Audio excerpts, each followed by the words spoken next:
The human soul has a minimum daily requirement of entertainment, but listening to a podcast like you're doing right now, yeah, that doesn't count. Welcome to the world of MGM Rewards, where we have the greatest live shows on earth, the biggest names in sports, the best chefs on the planet, and the most unforgettable nights of your life. This is way beyond watching 20-second clips on your phone. This is all the entertainment you can handle and more. So join MGM Rewards now and visit MGMResorts.com to book your next Vegas getaway. Welcome to the show.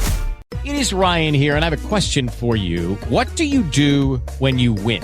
Like, are you a fist pumper, a woohooer, a hand clapper, a high fiver? I kind of like the high five, but if you want to hone in on those winning moves, check out Chumba Casino. At ChumbaCasino.com, choose from hundreds of social casino-style games for your chance to redeem serious cash prizes. There are new game releases weekly, plus free daily bonuses. So don't wait. Start having the most fun ever at ChumbaCasino.com. No purchase necessary. VGW Group. Void where prohibited by law. See terms and conditions. 18 plus. Steering wheel. Left steering wheel, yeah. Give him steering wheel. Hey, steering wheel. Somebody tell him to give it to him. Come on. Whoa. Do that, can I please? Do that, How the f*** that's possible? I'm driving like a grandma. Get that, Ralph? Did you hear me? From the radio. Ralph, acknowledge. Now, come on, close him down and kill him. We've got a lunatic on the track down the Hanger State. I am so annoyed.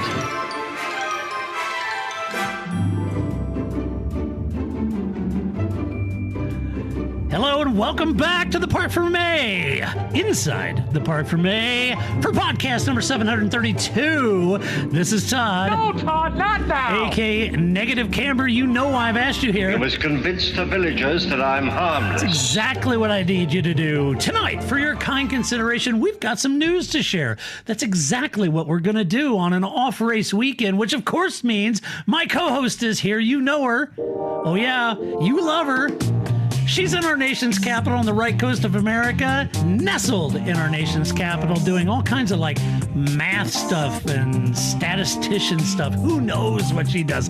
You love her. It's the lovely, the redoubtable Grace, how you doing? I'm doing good, Todd. How are you doing? I'm doing well. I don't even know what I'm doing. It's fine. I try to explain it, and some people ask me, I listen to you and Grace. What is it that Grace does? I don't know. I don't know. I mean, who knows?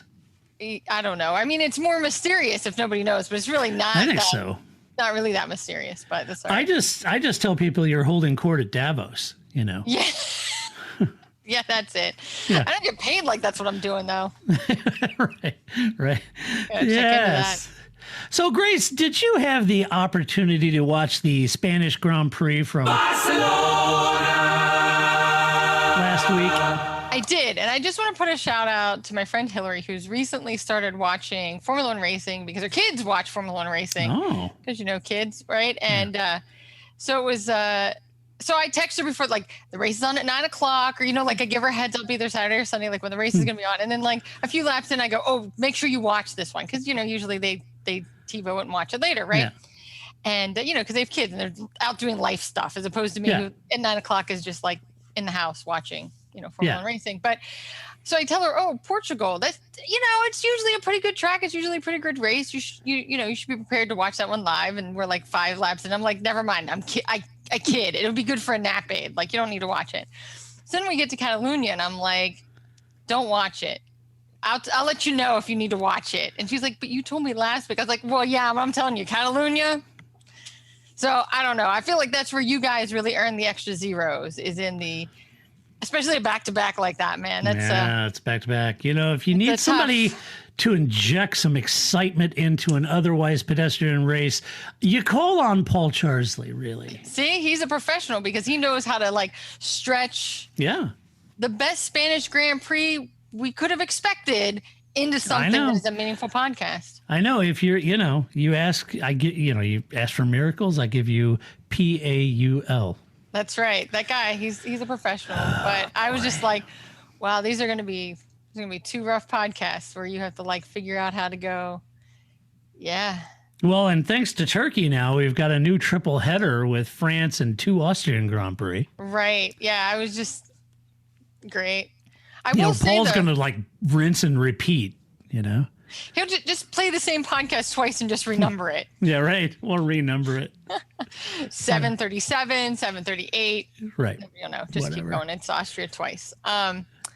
Yeah, but the MotoGP race in France was a very exciting thing to some rain. So Marc Marquez is back, and now he wasn't back, so he fell off the bike twice. It wasn't did good, he? but he was doing really well until he fell off the bike. Is Rossi having a full-blown come apart? You know, it wasn't. He's just, you know, I mean, he switched to the alpha of the teams, right? He's at the second team now, so you know he's not going to be as good as Quartararo or something like that, and he knows that, and that's fine. But yeah, I don't know. It's not good for Morbidelli either. So, but Quartararo did well, so I don't know. We'll see. It's been an interesting season so far. You know, MotoGP. There's always a lot going on there, but. Two Frenchmen on the podium, so that was a first. So how about that? Enjoy that. So I'm just telling you, if you were like, oh, you know, Portugal, you know, Catalunya, watch Le Mans, watch the MotoGP race. It was pretty good. Look at that. Two Frenchmen in MotoGP on the podium. Pierre Gasly back. Albon. Look at all these French guys doing well. It's extended my friend. My wife speaks fluent French. Not me. Je m'appelle. Like, that's all I got, right? Like, I got nothing. Omelette du fromage. That's about all I know. There you go. It's a very important phrase to have. It is, yeah. I don't know. Oh, boy. So we have a lot to talk about. You know, we have a lot of news to talk about. Well, I don't know if it's a lot, but we've got some news to talk about. We'll make it a lot. Yeah, exactly. We'll make it a lot. And so I was thinking, you know, we got a lot of Lewis in there, and I thought I had got Lewis pretty well covered in the news this week, and then Grace is all like, what you know about rolling down in the deep when your brain goes numb? Yeah, and then Grace sends me this text with the ultimate Lewis Hamilton story from the week. It just blew away anything I thought I knew about Lewis. Well, you know, shout out to my research department, which is Flip. He's the one that found that little bit of that gem. Oh, it's a wonderful gem because it's a good one. We'll get into that. All right. Yeah, it made me want the washer dryer as one appliance, which I didn't know was a possibility. Yeah, I'm having a hard time seeing Lewis doing his washing and drying. You know, that's was my comment too. I said, you know, if I made that much money, first thing that's going is cleaning my house. Second thing that's going is doing my own laundry. I'm not doing my own laundry. Right. Nobody enjoys that. Nobody's like, oh, laundry. Like some people like to clean as a stress relief or like, sure. I do know people that are like, I like to clean or it makes me feel like I've accomplished something. No, I've never heard anybody like folding laundry is my dream. Yeah, maybe it is for Lewis. Maybe I'll get the wash tub out and the washing board and he's over there, you know, doing his underwear. Who knows? Yes. It's crazy. I don't think that's what's happening there. I don't think so. Hey, a quick note for those who just listen to the podcast and weren't aware that we also upload these podcasts to YouTube so you can actually see two talking heads discuss their favorite sport. Just to let you know, if you'd like to actually watch this podcast, you can do that. Yeah. I'm not promising anything exciting. It's just two talking heads. You know, I'm not going in and putting special effects and CGI and all that good stuff in there. I don't have time for that. But, you know, some people... We had all kinds of people for years telling us to put them on YouTube, and I kept thinking, you guys don't want to watch just two talking heads, do you? They're like, yes. I don't know. Okay, there it is. Sometimes there's some cat shenanigans, and and as I told my family, like, well, it's going to be another month till we get home, so this is the closest you might get. Right. Watch, you never know. Podcast. One of these days I might, you know, hold up my guitar collection. You know, I can just hold them up and you guys could see. That's right. That would be good. We'll go, ooh, that's shiny. What's that? Oh, here's a Strat. Here's another Strat. Here's another Strat. See? So anyway, all right. That's right. Let's get into some news. First up, we're going to be talking about the new Lewis deal. Well, unlike last year when Lewis Hamilton was biding his time on a new contract extension, I said if I was Mercedes, I wouldn't have re-signed him, and I took a lot of incoming for saying that. Now, I explained my reasoning back then. I'm not going to rehash it now. There's no point in that. But it seems now that Lewis, who didn't seem very happy with his 1-year extension and the last-minute deal that he ended up doing with Mercedes, he wants to start those contract talks much earlier this season and has thrown down a marker suggesting it needs to be done before the summer break. And here is what Lewis had to say about that. Quote, "It ruined my whole winter, and I'm sure it wasn't helpful for Toto's in terms of being out to be off and relax. So it felt like we didn't really have much of a break. I think we have to be sensible. Naturally, we don't have to rush anything, but I think we have to be sensible and start conversations. They're very complex. It's never a super simple procedure. And so hopefully soon we can start, as long as it doesn't interfere with the actual job. We still have 19 races to do, but it would be great to get something in place before the break, so then we could, again, be in that break and have a clear picture of the future," end quote. I like the use of we. This is the same use of we when something needs done in the house and I really want Flip to do it. You know, we should really do the laundry today. I don't mean we, I mean you, right? Yeah, right. So, yeah, this is nice softening use of we. We need to start this early. We need to take care of my needs. You is what I mean. Right, I'm good. Right. It's like when they have an accident or something, or they spin or something. It's like, yeah, you know, we just need to look at that. It's like, there's no we, you blew it. Yeah, right. You know. Yes. So anyway, now, all right, look. You'll forgive me, folks, if I'm struggling to find some empathy for a guy who makes $40 million a year, and he might have had a bit of a tough winter because he didn't have a deal with Mercedes. That's terrible. But, you know, look, there's lots of people out of jobs, and there's lots of people that every winter get, you know, that pink slip or that fear, anxiety of the pink slip. Yeah. You know. But I think even in the world of Formula One, right, which is not the same world that we transact on, right? That's not the same as you or I having to wait all winter to get a job, right? But I think the nervousness has to be on Toto Wolff's side. He's the one without a second driver if they don't sign Lewis. Lewis is going to be, I mean, he could go into music, he could go into fashion, he could go racing some other stuff. Like, so I think that the fear has to be much more on Mercedes' side than on Lewis's side. He'll be able to find something, you know? Yeah, I don't know. You know, I kind of feel like Lewis, and I mentioned this when I wrote about it several months ago. Lewis overplayed his hand, in my opinion, and he held out for an extension that would allow him to win a title or two more. And then he wanted so what he wanted is a combination. He wanted to drive for a title or two more and then have a post-racing career. And he wanted a long-term deal in which Mercedes would pay him millions to use his, what he said, quote, platform to champion either Black Lives Matter or other equity causes. And I suspect that's still what he wants, but I'd be curious if that is how Mercedes wants to spend their millions of their marketing budget. I mean, who knows? They might. Time will tell. But it is kind of an interesting ask to say, well, look, I want an extension. I want to win a title or two more and beat the record. And then I want a long-term deal where I could be an ambassador for Mercedes and then do the causes that are really close to me, right? Yeah, and I think another thing too is that maybe this is, I don't know, maybe this seems mean, but there's definitely a difference between social cause theater and actual social cause doing stuff, right? And so I think it's one thing to ask Mercedes to do social cause theater. Yeah, we'll kneel before the race, we'll wear shirts, we'll, you know, whatever. But that isn't what Lewis Hamilton is asking. He's asking them to actually do something. And so that may be more than the team was prepared to think about or do, right? That, you know, it's one thing to say, okay, sure, well, you can wear a t-shirt or we'll put, you know, Black Lives Matter on your car or something like that. That's theater and that's pretty mundane. But to actually align your brand with something, especially not knowing what that might be. Right. It's a little more risky. Yeah. And I would think that, they didn't have the stomach for it. That Lewis just brought on a new, you know, management to help him with his Project 44 and those kind of things. And I would have thought, well, And I don't know, he may have done this, but if you were going to Mercedes last fall and saying, yeah, let's do another year or two of racing and then let's do a long-term ambassadorship. And these are the cause, to do the causes that are personal to me.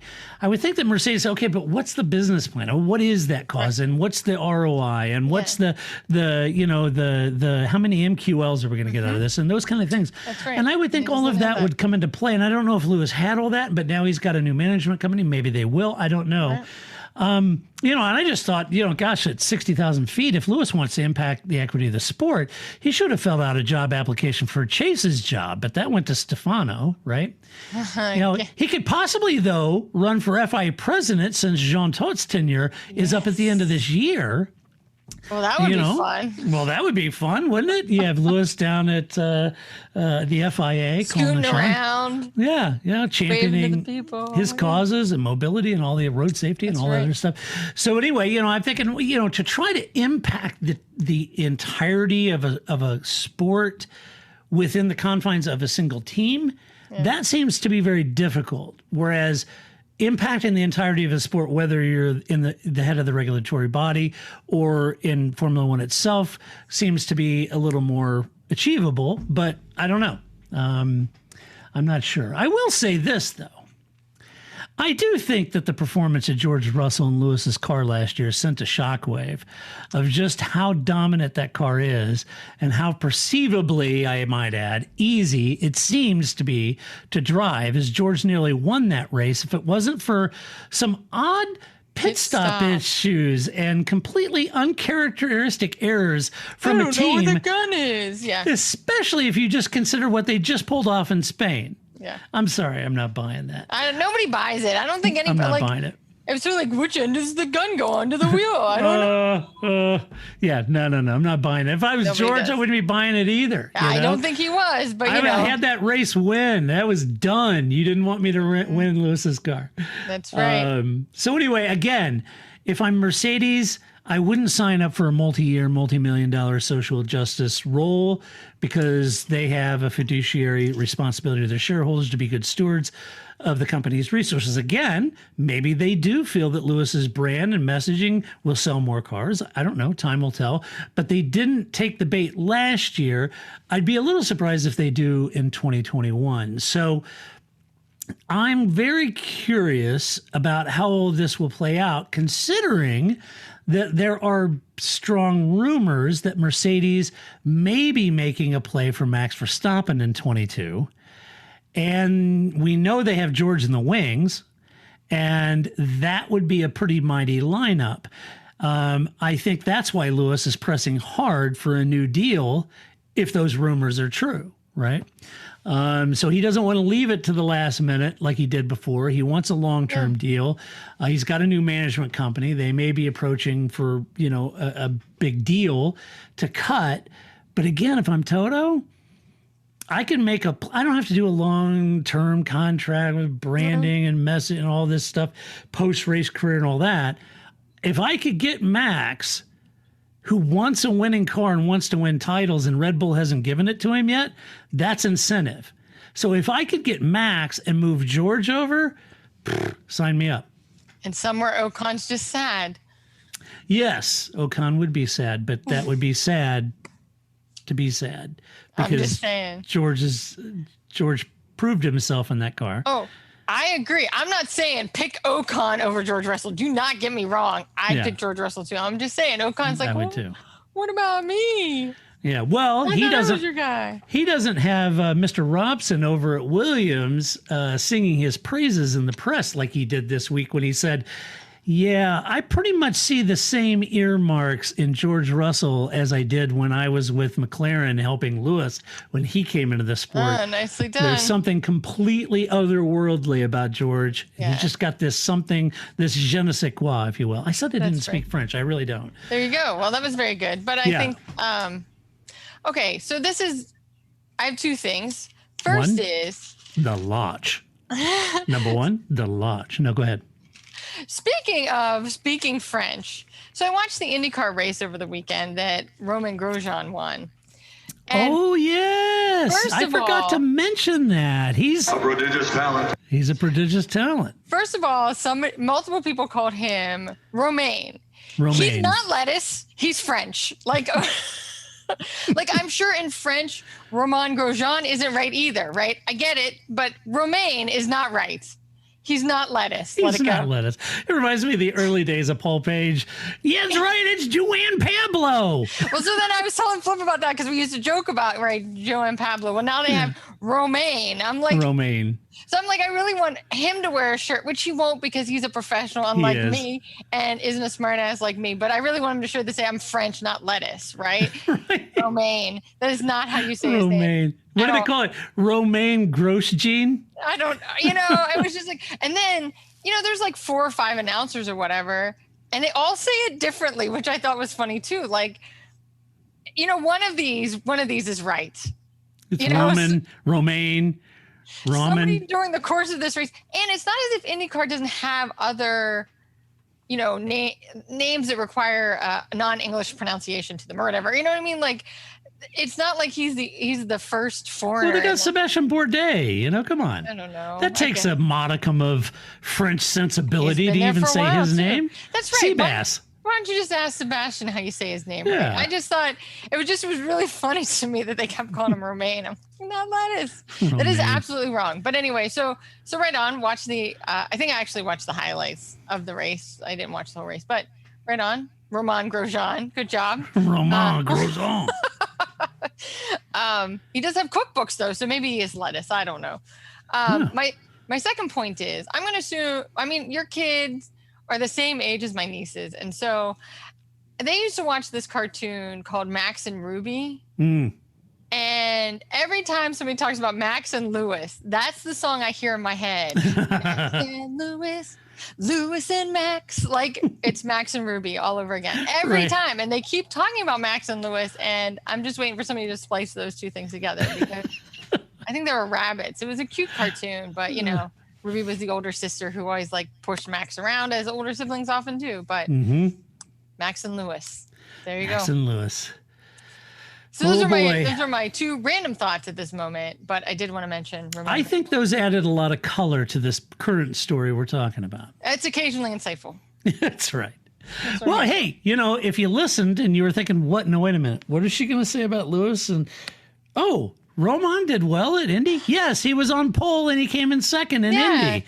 So now you are informed. Occasionally insightful. That's information about IndyCar, sadly, and not F1. But hey. It's motorsport. We'll get there. To the occasionally insightful part that is motorsports, I'm sure. Yeah. I already informed you some occasionally insightful MotoGP. That's right. It's all the other series. That's what I watch.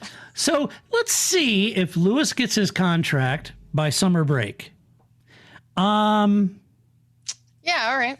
I'm going to say no. That's my guess. And if he does, it might be a 2-year just extension to drive. I don't know. I could be wrong. I don't know. I think Toto, because Toto was already in the media this week saying, dog whistling, right now, Lewis and Valtteri, they're our guys, and I'm always loyal to them. But, you do have to look towards the future, and we've got some youngsters, and there's a lot of other youngsters, and yes, Max is uber talented, but there's other young drivers on the grid, too, that we're looking at. So he's already hinting. Of course he is. Yes. He's not new to this job, right? No. He's got to create a little, kerfuffling on his side too, right? So yeah, he's got to keep everybody frosty. That's right. Yeah. And Ocon's just hoping that he's talking about him. We got some young talent. He did mention him, but he mentioned him in the same breath as George. So what? I want to believe it's like George and. What's that other guy's name? George and Alonso, not Alonso. No, the other one, the other guy.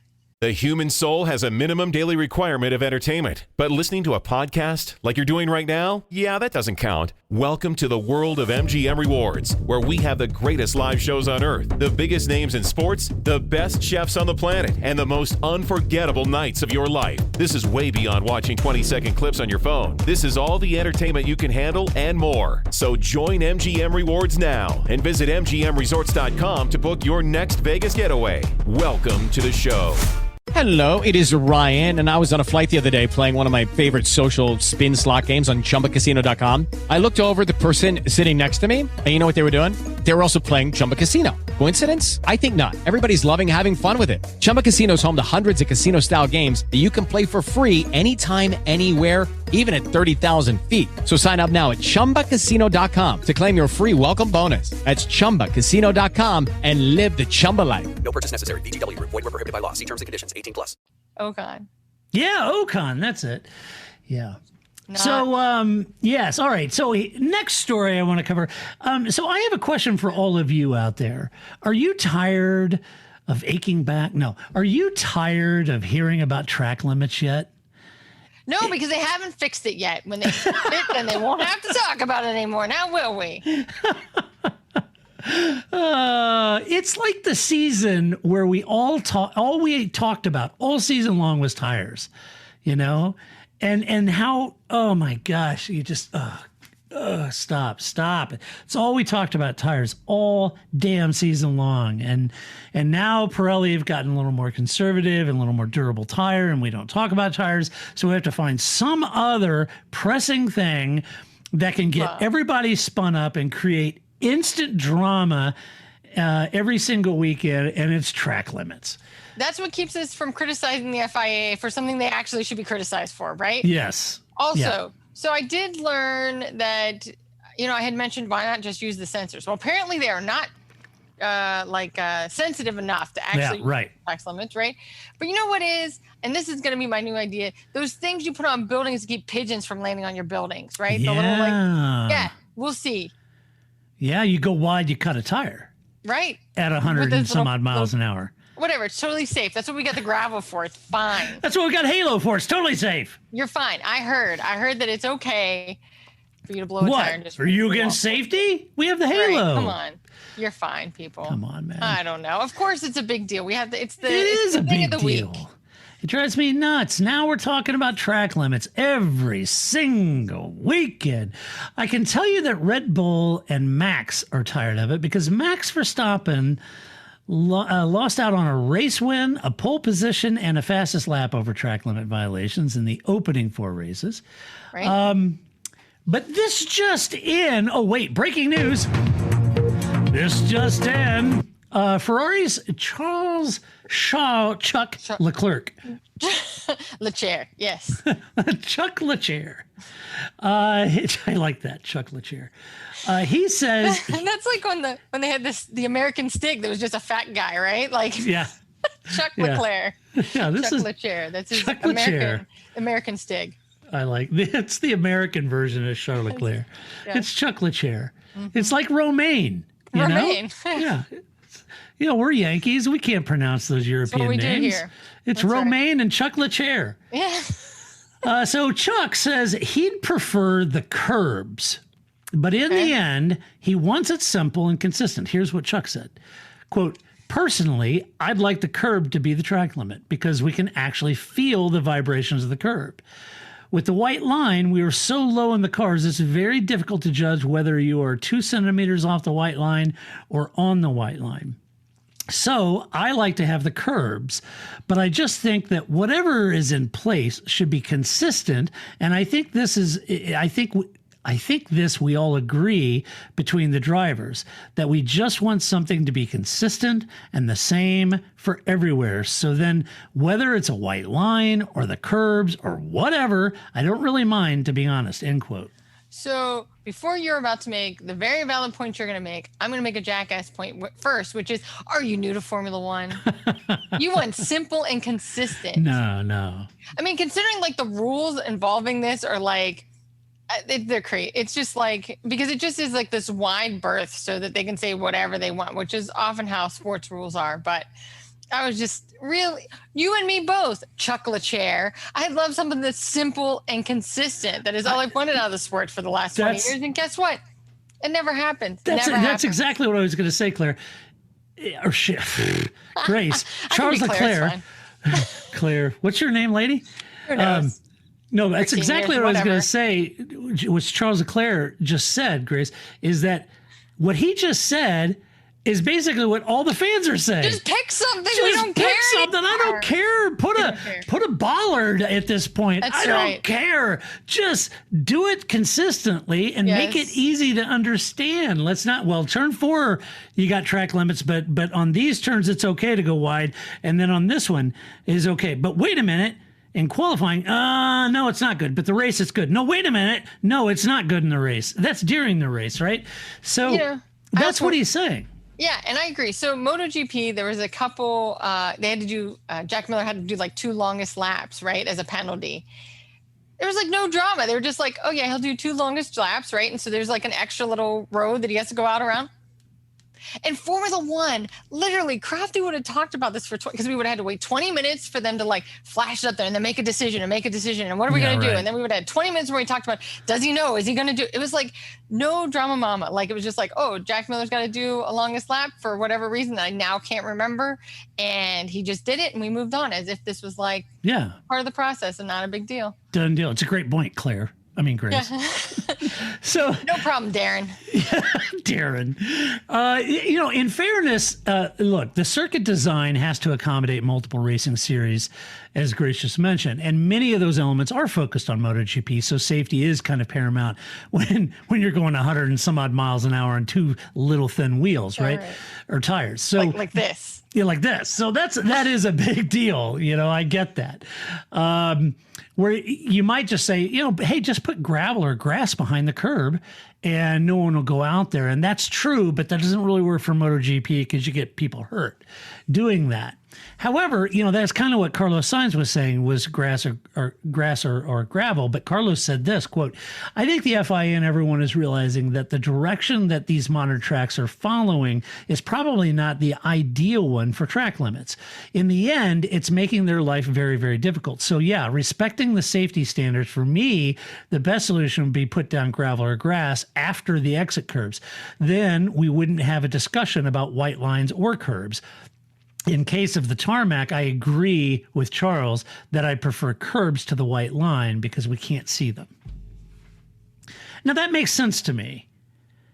Are you new to this sport? You've been watching the sport longer than I have. I know. I should know better. Do you want to know what Mattia Binotto had to say about it? Before you go there, I will say that I do think, I agree with many people that the highlight of the Catalunya race was the team radio of Toto Wolff to Mike Messier. Like that was the best. Yeah. Tell Michael, get the blue flag ready. Like we need more of that. I think when they know it's a boring race, because we all know, right? Like 10 laps in, you're like, oh man, I'm going to go like take a shower or something. That was when Mazepin actually pissed off Toto Wolff. Yeah, What's it now? What's the matter with those twats down there? Right. So, we do all this time talking about like what to do to spice up the sports, and the kids, they don't have long attention spans anymore, and all this, like we need sprinklers. Like, no, this is what we need Toto Wolff calling Michael, or Christian Horner calling Michael, like whatever, just like you do with the drivers, so we get like that was definitely, for not just me, a lot of people, the highlight of that race. And they should do that more often. Get down. I agree. Random Toto Wolff, get Michael on the phone. I gotta tell him about marzipan. On the F1 app for the F1 TV, I have the team radios. They should just have Toto radio. Absolutely. You can just listen to Toto the entire race. Or like Christian Horner, just he'd be like, not good enough, damn it, not good enough. Don't listen to Frank Tontz though. I'm not sure that's a very interesting radio. Or maybe not. But I think you could get some really good radio that way. Over at France Toast radio would be like. Good race. Great job. Yeah, right. Excellent. 19th was the best we could have hoped for. Yeah. Yeah. Good race. Yeah. So I think, but I know, I just thought that that's how they should spice it up. Stop with all this other like gimmickry that you always come up with. Gimmickry is not a word, but I made it. Gimmickry. Yeah. And and just do that. Just randomly play team principal to the FIA, and we'll be good. We'll just wait for that. The whole race. Here's what team boss of Ferrari, Mattia Binotto, had to say. I mean, it's always a big emotion. No, that's not Mattia. That's Maurizio. Arriva bene. No, Mattia said he this. tries to keep it in. Yeah. The emotions are very small with that guy. No, it's always a big emotion. Mattia, he doesn't have a big emotion.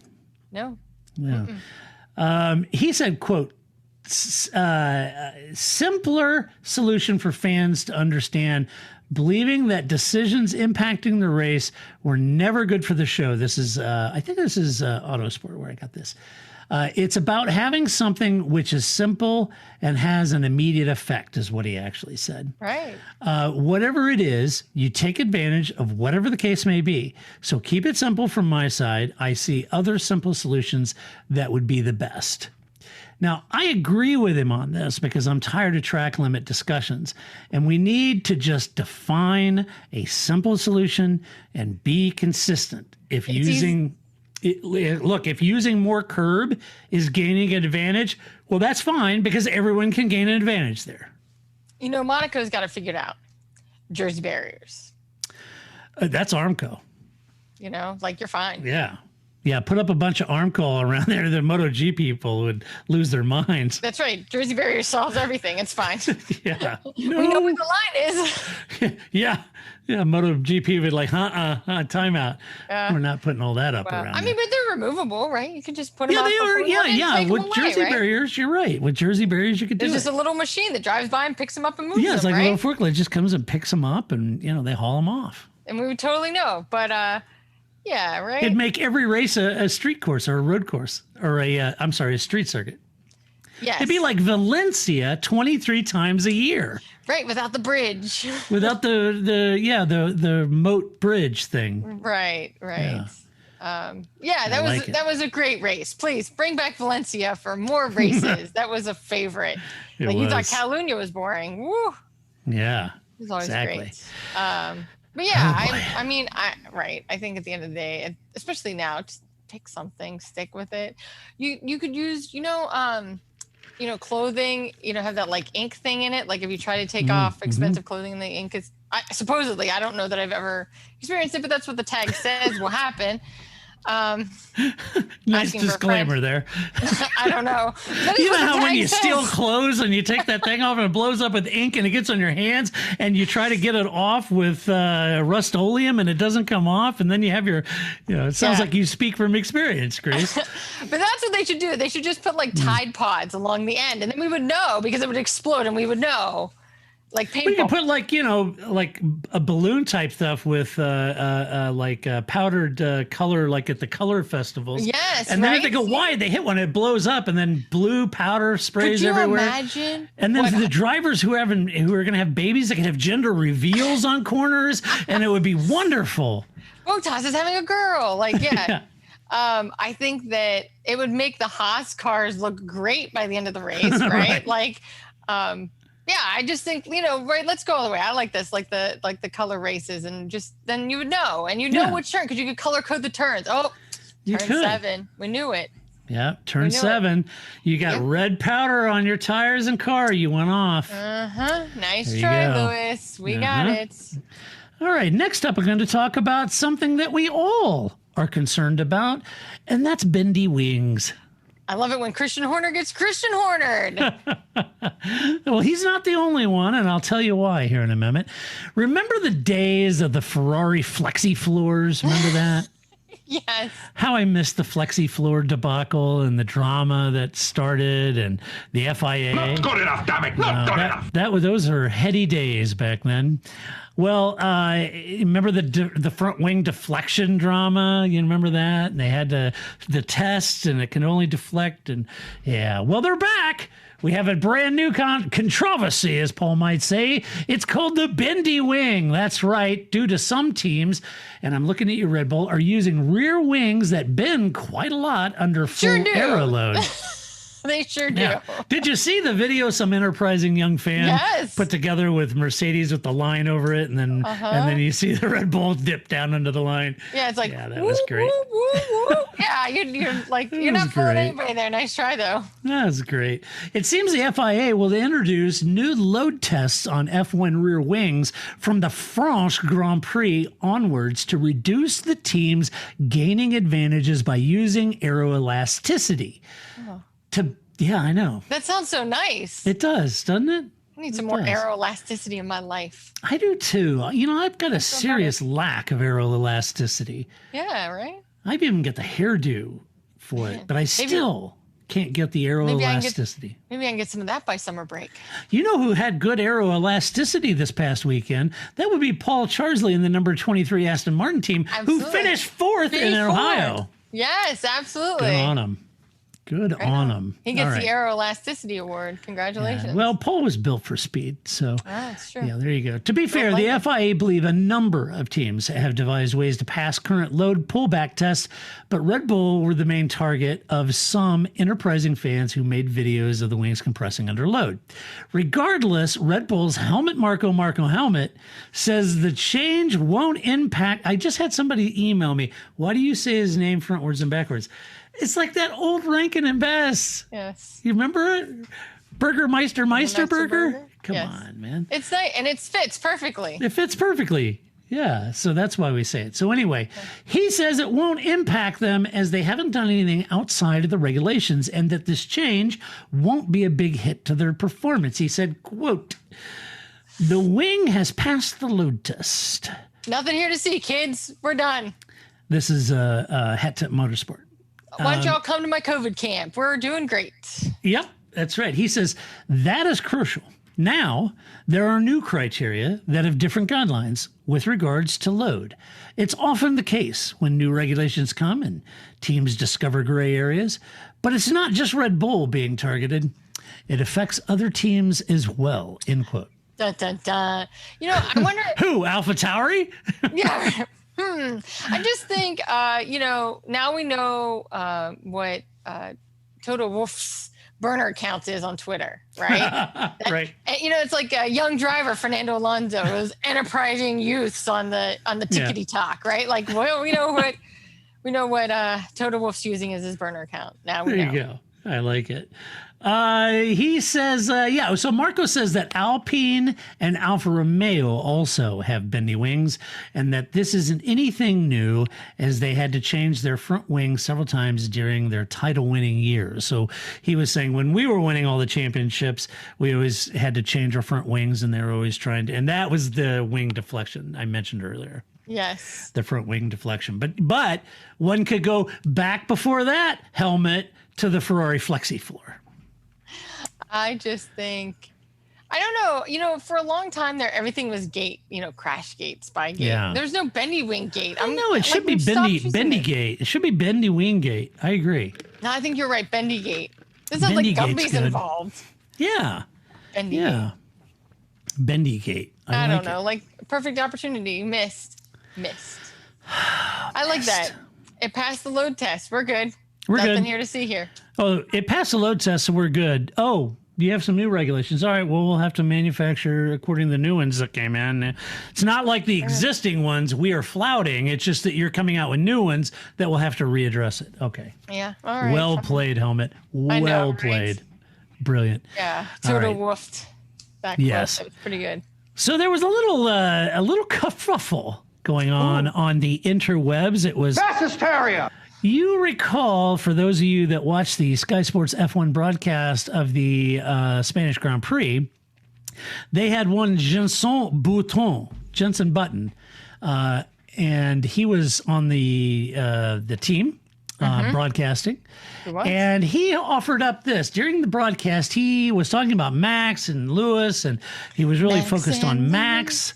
Right. And here's what he said. He said talking about Max, he said he's immensely talented. For raw talent, he's probably the most talented and meaning in history. He goes, I know a lot of people won't agree with me on that. The most complete driver out there in terms of experience and the way they go about their racing is Lewis Hamilton. But for raw talent, I think it has to be Max. So Red Bull are not going to want to let him go. Well, you can imagine how that went down with Toto. No, and Toto hadn't weighed in on this. But it didn't. That got a lot of tongues wagging in online debates about this hypothesis. And as anything online does, it got ugly very quickly, of course. On one hand, Mercedes is rumored to be looking very seriously at Max as a driver, and why wouldn't they? Right. They're not idiots, right? No, he's still the youngest driver to start an F1 race at 17, of course. Right. And you can argue that Button is wrong, but keep in mind that he did drive with Lewis as a teammate for 3 seasons, and he beat Lewis 2 out of those 3 seasons. So he knows him well, right? He knows how Lewis, at that tender young age, right? Right. And he knows that. And he's driven and competed against Max. So he saw his talent at a young age too. Yeah. So I think he does know what he's talking about as far as seeing both. Now he also drove with Schumacher and Alonso, which brings up a point about the best complete driver. I can't argue that Lewis certainly, ticks that box and is chief among that category for sure. It is interesting that he left Alonso out of that equation. And I'm thinking that is interesting. Now, I think Fernando can drive just about anything you put him in. Oh, yeah. Right. And while he is older now, and I can understand if he isn't quite the same Alonso of 6 years ago, but he's still bloody good. Yeah. And when I always think of complete drivers, I always think of, of course, Lewis ticks that box, but I always think of Alonso too as a complete driver. I think Sebastian Loeb as a complete driver, right? Yeah, no kidding, right? Yeah. What can't that guy drive? Yeah, exactly. It's kind of interesting. But anyway, I'd be very curious what your thoughts are, Grace. Well, first of all, I think this is what happens when Jenson Button isn't on with Ant Davidson, because usually he just picks on Ant, right? Yeah, right. And so that's his usual target. And when they're not on the show together, I guess Jenson Button has to find somebody else to target. So it's Lewis. Yeah, and just to keep himself interested, perhaps. But he had to target somebody else because Ant was, still at the home base, still at HQ. So, why not? I mean, I think stir it up a little bit. Yeah, right. What fun is there in just saying, oh yeah, Lewis is great? Like, part of his job is eyeballs, right? Like, getting people interested and getting people engaged. And I really don't. It is Ryan here, and I have a question for you. What do you do when you win? Like, are you a fist pumper, a woohooer, a hand clapper, a high fiver? I kind of like the high five, but if you want to hone in on those winning moves, check out Chumba Casino. At ChumbaCasino.com, choose from hundreds of social casino style games for your chance to redeem serious cash prizes. There are new game releases weekly, plus free daily bonuses. So don't wait. Start having the most fun ever at ChumbaCasino.com. No purchase necessary. VGW Group. Void where prohibited by law. See terms and conditions. 18+. Judy was boring. Hello. Then Judy discovered ChumbaCasino.com. It's my little escape. Now Judy's the life of the party. Oh, baby, mama's bringing home the bacon. Whoa, take it easy, Judy. The Chumba life is for everybody. So go to ChumbaCasino.com and play over 100 casino-style games. Join today and play for free for your chance to redeem some serious prizes. ChumbaCasino.com. No purchase necessary. Void where prohibited by law. 18+. Terms and conditions apply. See website for details. I mean, I don't know. It's a fair opinion. It's not like he said, I don't know, marzipan is, as good as Lewis. Like, he didn't say something really crazy, right? No. I think that most people do feel that as far as raw talent, that Max Verstappen absolutely is something special. I think that sometimes that raw talent is what gets him into trouble, perhaps. But I think as someone who once referred to him as like a more skilled Pastor Maldonado. Yeah, I think sometimes that raw talent is what gets him into situations that perhaps he doesn't want to be in. But I don't know. I think that people, and then people like to argue about those things. But that's the idea. It gets tongues wagging and eyeballs on the broadcast. It does, and that's what they're there to do. And I'm glad that it's, one less time of Crofty saying something that's wrong. So, or telling us about how he jogs the circuit. I don't know. I don't get it. I don't get it. It's on every broadcast. I know. Yeah, when I was out running the circuit. Yeah, okay. Yeah, well, Lewis doesn't do that, so it doesn't matter. Right. He neither walks the track or uses the sim. I'm like, oh, all right. Okay. Right on, Lewis. I don't know. It's almost like CrossFit. It's like people that do CrossFit, you'll know it because they tell you. Oh. Yeah, I do CrossFit. You do CrossFit? Oh, yeah, I'm CrossFit. It's like, okay. I don't know. I do Didn't own a ask, Tesla. but whatever. I own a Tesla. I drive a Tesla. Yeah, okay. Didn't ask, but okay. I have one, just in case you're wondering. I know you do. There you but go. You don't ever just constantly tell me that. That's only because we only see each other once a week. Right. Right. For an hour and a half, Right. If I had more time, you'd probably... You'd tell me about it. Yeah. And that you do CrossFit. I don't do CrossFit. That Good seems like I'm firmly in the no pain category, right? Like, yeah, right. I do enough because I don't want to die, but I ain't doing that. Like burpees, I ain't doing that. That's just whoever invented that, stupid. No. Why would no pain? I'm not doing that shit. Makes sense. Hey, Liberty CEO Greg Popcorn Fart Maffei opined in a Wall Street Journal call this past week defending Chase Carey's performance as F1's CEO. And he was discussing how these, quote, dumb Americans did a pretty darn good job of getting the cost cap in F1. Now, I wrote a piece about it on our website. Did you really call them dumb Americans? Yeah. Yeah, he said, yeah, everybody's going to be not bad. All these dumb Americans over here, we did pretty good. Not bad for number 2 driver. Yeah, and I wrote in my editorial on this, why so defensive? I don't. I mean, if you were offended by that, you knew what you were getting into when you bought a British racing series. Yeah. Okay, you were buying a European-centered racing series. Did you think you'd come in there as Yankees and not take some shtick? Of course you would. You knew that, so why so defensive? I thought that was in poor taste. But anyway, I wrote about it in the editorial. You can go read all my, festering pie hole about it. Not that anybody reads my crap, but you can if you want to. Anyway. Okay. So I thought it would be fun as an exercise, and you guys listening or watching, you can play at home too. All right. Do we have some snappy game show music? Yeah, I do. That's right. It's time for Rate the Chase. It's your chance to rate Chase Carey's effectiveness as Formula One CEO. Yep. See, you were ready. There you go. All right. I was. All right. So we're going to rate Chase Carey on a scale of 1 to 5, 1 being the lowest, 5 being the highest. Okay. And I have several categories here, Grace, and we're going to rate him, and I'm going to ask you to rate him on a 1 to 5. We're going to start off with Chase's ability to materialize a 2020 season during COVID. I'm going to give that a 5. I gave it a 5 too, because that's what I said. In contrast to Greg Maffei saying he thought one of the greatest things was getting the Concord and cost cap done. I don't disagree with that. Yeah, right. But I think really one of the greatest things Chase did is manage with all the pressure and all the financial pressure and health pressure. Right, and real human lives on the and line. Real human lives on the line. I think. Yep. I think he did a great job. Yeah, and if you watch Drive to Survive, it was only like 2 weeks. So yeah, right. COVID was here, COVID was gone. We're fine.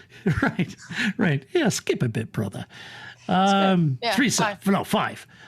So anyway, I thought that was a 5. That's absolutely right. Okay, next category. Bringing the over-the-top mustache to motorsport. Oh, this is absolutely a 5. That's a 5. Anybody that picks anything less than a 5, I have no respect for you. Well, you're wrong. That mustache is amazing. Yeah, you got to go with that. I was going to say his love of coffee, because practically every picture you see from him in the paddock, he's holding a cup of coffee. Worse than Botas, who always has his little espresso cup. Yeah, he does too, yeah.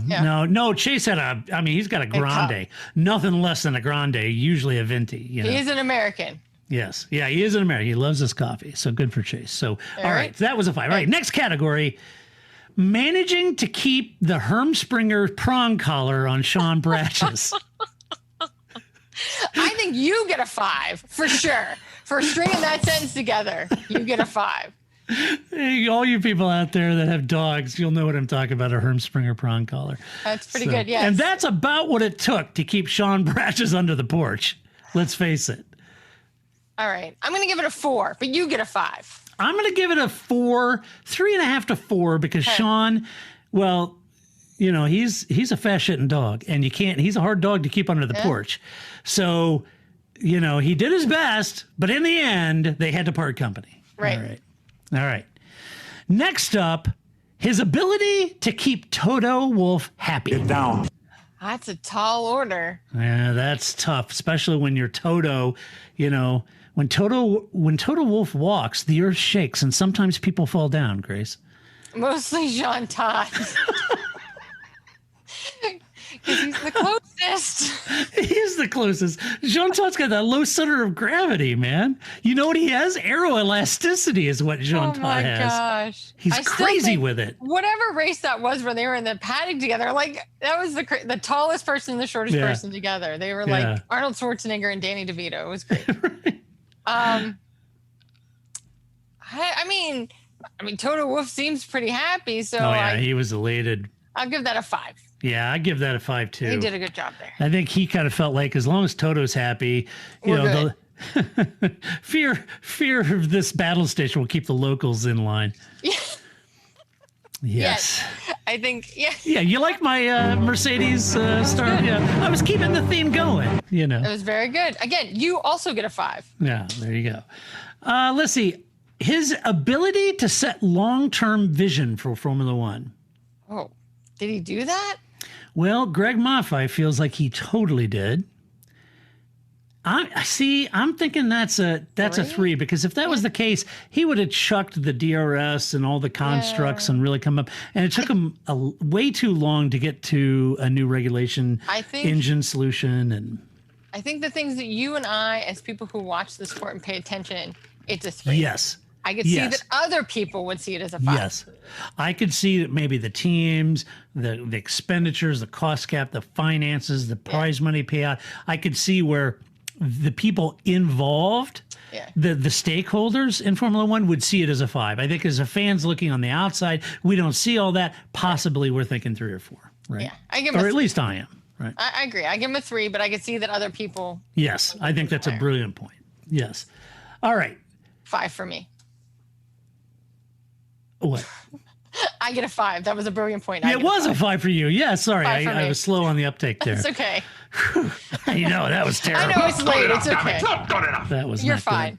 Good. All right. I mean, because I ramble for like 20 minutes before the show even starts, people. So Todd's already worn out before we even get to this point in the show.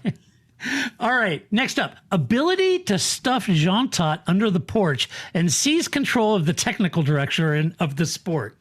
Okay, once again, 5 for you. I like that as a characterization. I like this as a visual. I just want to have a moment with the idea of that mustache shoving that little French guy under a porch. It seems like stuffing him under the. Like you can just see like the old school cartoons, right? Yeah, right. A drawing that's what it would be, right? The American shoving that guy under the porch because I'm in charge now. Get the diminutive little French guy, the little Napoleon under the porch. Correct. Yeah. That is exactly. Right. I can see that political cartoon in my head right now. Yeah. This is a 5 for me.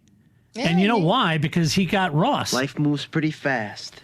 You don't stop and look around once in a while, you could miss it. He got Ross Braun to do the technical working group and set the technical side, which was always handled by the FIA and Max Mosley. If Max was in charge, that never would have worked. No, that's true. You're right. Never would have worked. Max would have said, listen, guy in the funny mustache, get your Yankee ass out of here, because that's what we do. All right? You want to talk about regulation changes, that's what we do. That's all right?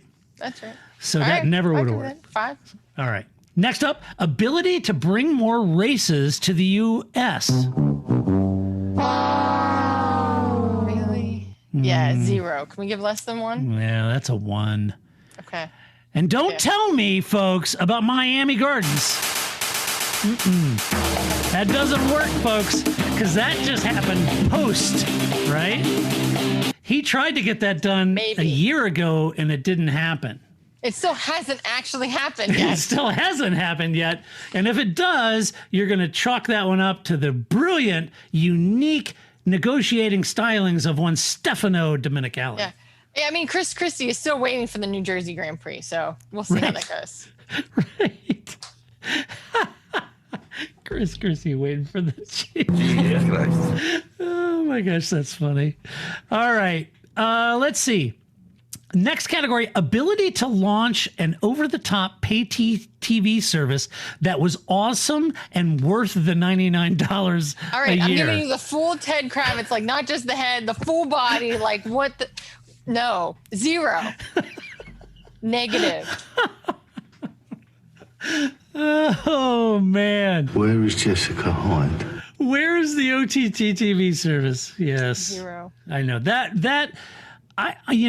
Look, I think it's the right direction, and I have it, and I think it's the right thing, and it's a really tough thing to do. In all fairness to everybody involved with the F1 TV program, from content and all that, it's very, very difficult to do.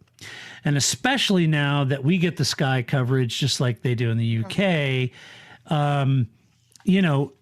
if F1 TV just shows us the Sky coverage, we can see it on ESPN. As a matter of fact, when you watch the ESPN one, you get all of Sky's actual cutaway, cameras and not just the global shot, feed, yeah, right? Right. So now with the F1 TV, you get the radio and team radio and onboards, Right. and so that's all awesome. It really is. But that was tough. So I'm going to give that a 3. Oh, I don't know. I mean, I don't actually own it, but I get the sense that people complain about it a lot. So They do. That's why I went with the 0. Like, Okay. I think this is when you're paying $99, it should just work, right? Like, Right.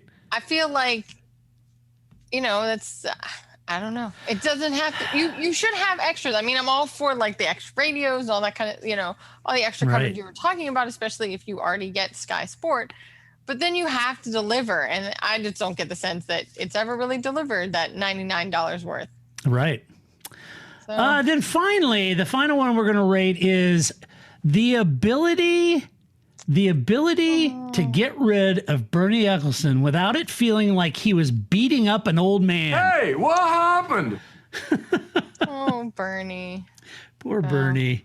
You got to admit, it was really on the DL.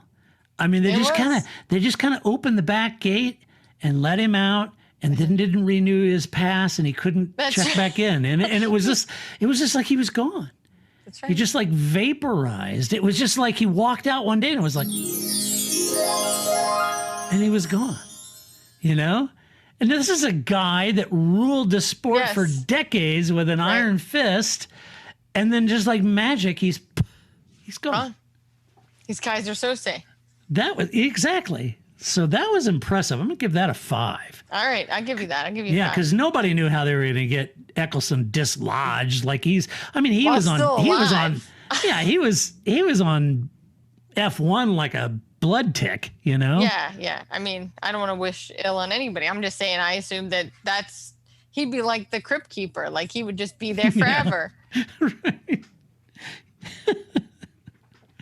Oh boy. All right. All right on. All right, so usually, we used to do awards, and then there was some complexity around that, and then I'm putting complexity, it nicely. That's great. I'm going to use that at work. That is there was some complexity around that. Yeah, that could be anything. Yeah. That's great. Well, I won't get into specific, but there was some complexity around that one. It's a good phrase. And all that, and I did like my slashies. Yes, the slashes were good. And my fun facts, which I'm going to share this evening. Okay. But Grace had a great idea that going forward, we should just have a section at the end of the podcast called Albon's Cats. Right.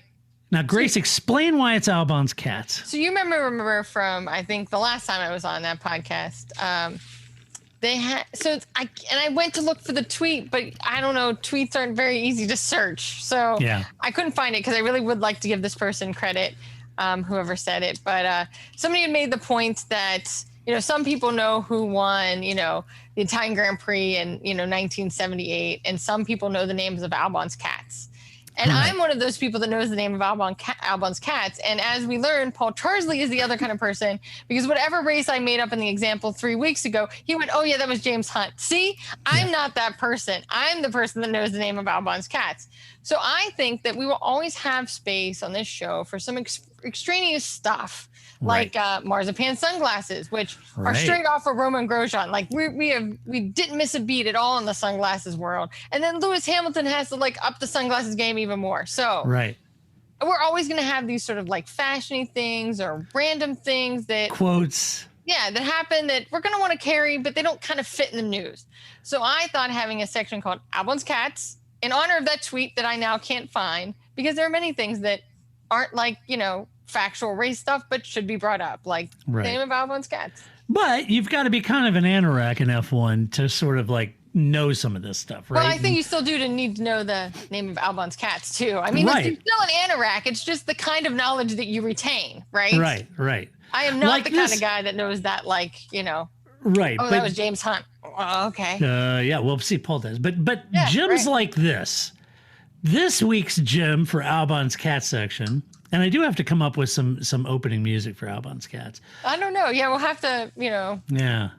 Maybe I don't know. I don't know what that'll be. What you know about roll? No. So here's Albon's cat section. Oh my God, it's the internet. I'm sure there's some free cat-based song. I mean, I can't imagine. It's probably sung by cats. Yeah, I'm sure. I'm sure that exists. Because I know everybody's still wanting to hear. Lewis Hamilton, there's no stopping him. It's in there, Lewis. Lewis Hamilton, there's no stopping him. It's in there, Lewis. I know, everybody misses that song. It's a great song. Everybody but Paul Charsley misses that song. Yeah, right. So here's a little gem for you this week's Albon's Cats. Keep this in mind. Schumacher won Button's first race. Button won Schumacher's last race. Right. Alan Jones won Alain Prost's first race. Prost won Jones's last race. Prost won Senna's first race, and Senna won Prost's last race. I just thought it was a fun fact I found on F1.com. That is... It's trippy, isn't it? That's like that, Lincoln's secretary was named Kennedy. Exactly. Yeah. Yes, I don't know. Isn't that weird? Yeah. So Schumacher and Button, Jones and Prost and Senna. I thought that was interesting. That's... All right. I'm thinking about that one. That's a good. What does it all mean, Basil? I don't know that it means anything. I'm just saying, Who throws a shoe? I don't know. I mean, honestly. But here's the thing. Next time you're with your buddies, that's some good, trivia right there. You could throw that one down on the table in between rounds and impress all your friends. Earlier when you were talking of the Button, throwing in the SmackDown, nobody mentioned Rubens Barrichello. He did also race with him. What? He doesn't get any nods in the show either? Best raw talent. Nobody thought he was great? Rubens Barrichello? Man, it's salty. It is salty. Oh, it's difficult. Or Rubino. He can't get any props, right? I know. He's a nice guy. He's like Massa. Yeah, he's a nice guy, but he's a nice guy. Can't get a good shake anywhere. No, you can't. It's tough. He drove the world car too, He did. I know. It's a bit crazy. Also, speaking about the world car, I feel like we got to talk about McLaren's Monaco GP, their new Golf livery. So first of all, I do want to give a shout out that you have to watch the video because it's Lando Norris getting to act. It's very serious. It's very which then is kind of funny because it's Lando Norris, and so it's kind of like not how you. I don't know. I think if it was like maybe Max or Vettel or something, you'd buy it. But it's kind of funny because it's not really how we see Lando, but it's this like very serious history of Monaco and history of McLaren. And, it was like, good thing him and Bruce McLaren are the same suit size, right? And it was, so it's good. But yeah, I like the Golf one-off livery. I think it looks great. And it does. It got Ricciardo and Lando on tires, which I do always love. Oh, yeah, you got to love that. So it's good. It's a one-off livery with drivers on tires. I'm happy. Yeah, it's good. So check it out. I'm excited. So, yes, this weekend, it's Monaco. That's right. All that's missing is a diamond in the nose cone. That's right. That's another good trivia, Slashy. Remember when they put those super expensive diamonds in the nose cones of the Jaguars and they both wrecked and lost the diamonds? What could happen? They're Jaguars. That whole thing seems like some sort, if there was enterprising thieves, like they could make a movie how they snuck into the garage and cut and scored like the brake lines or something. Ocean 15? Yeah, exactly. Yeah. Yeah. It's got to be something there, I just think it was just like, well, who didn't think that was a bad idea? It was a terrible idea. Oh, boy. All right. Nobody ever crashes there. It's fine. Nobody crashes at Monaco. It's fine. Yeah. All right. Well, that does it for this podcast. Be sure to join us at the website, theparcfermé.com, and tell us your opinion. Share it with decorum and civility as always. Huge thank you to our Patreon supporters because we could not and physically could not do this podcast without you. So thank you so much for those of you that have signed up to support us at Patreon. You can do that by going to theparcfermé.com. On the right-hand side, you'll see it says support us, and that's a link to our Patreon page. If you like the podcast, go to iTunes, give us a little love, give us a nice rating over there, and share the love as always.